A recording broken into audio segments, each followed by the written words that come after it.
Dear Chief Acosta, my car was impounded by the police when it was flagged down for allegedly disregarding traffic signs. I presented my ORCR, deed of absolute sale, and other papers to prove my ownership, but the police still claim that the car was stolen. What will be my legal remedy to recover the car? Halona. Dear Halona, your legal remedy under the circumstance is Replevin. In consonance with Section 1, Rule 60 of the 1997 Revised Rules of Court, as amended, which provides that A party praying for the recovery of possession of personal property may, at the commencement of the action or at any time before answer, apply for an order for the delivery of such property to him, in the manner hereinafter provided. Section 2 of the same rule also states that The applicant must show by his own affidavit or that of some other person who personally knows the facts. A. That the applicant is the owner of the property claimed, particularly describing it or is entitled to the possession thereof. B.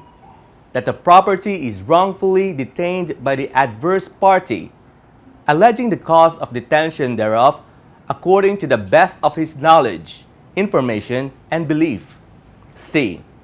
That the property has not been distrained or take for a tax assessment or a fine pursuant to law or seized under a writ of execution or preliminary attachment or otherwise placed under custodia legis or if so seized that it is exempt from such seizure or custody. And D.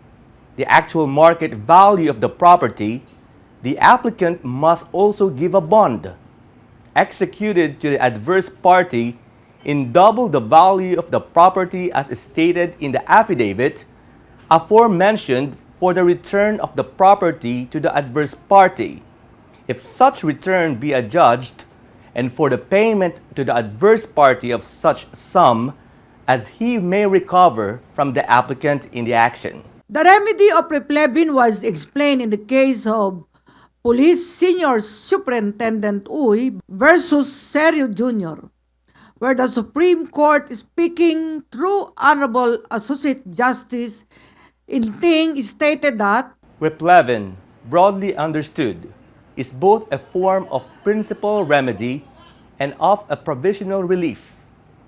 It may refer either to the action itself, for example, to regain the possession of personal chattels being wrongfully detained from the plaintiff by another, or to the provisional remedy that would allow the plaintiff to retain the thing during the pendency of the action and hold it pendente lite.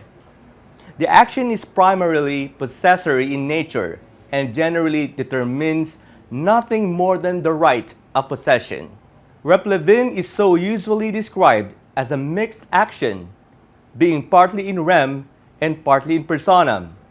In rem, insofar as the recovery of a specific property is concerned, and in personam as regards to damages involved. As an action in rem, the gist of the Replevin action is the right of the plaintiff to obtain possession of specific personal property by reason of his being the owner or of his having a special interest therein.